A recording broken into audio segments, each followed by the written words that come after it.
Here I have two styrofoam cups. Clearly, they are not the same. One is intact, appears to have no problems, and you could use it for its intended purpose. However, the other one obviously has some visual defects. You can see it's not well maintained, and you probably could not use it for its intended purpose.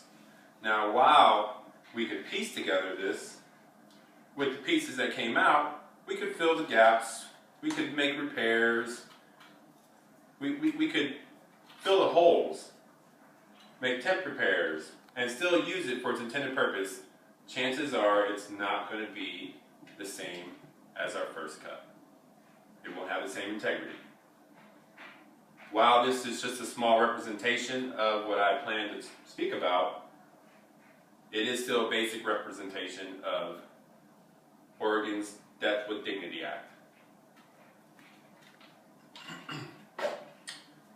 So what is Oregon's Death with Dignity Act?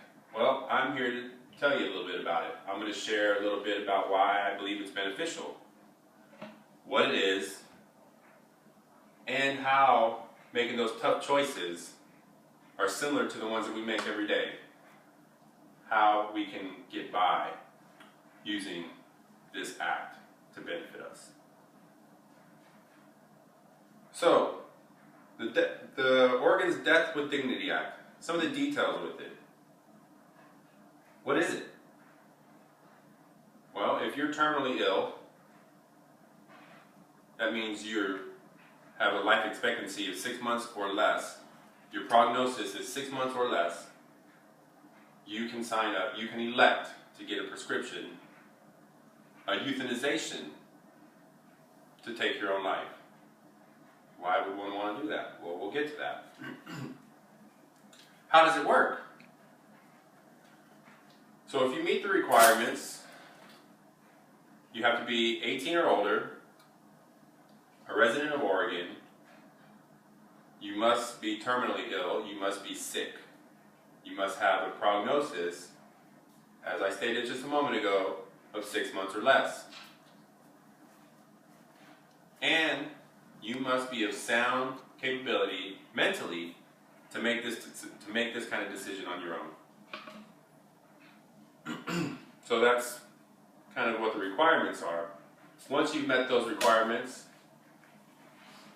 then you must make 2 oral requests, 15 days apart, followed by a written request that needs to be signed in front of 2 witnesses. 2 doctors need to verify your condition.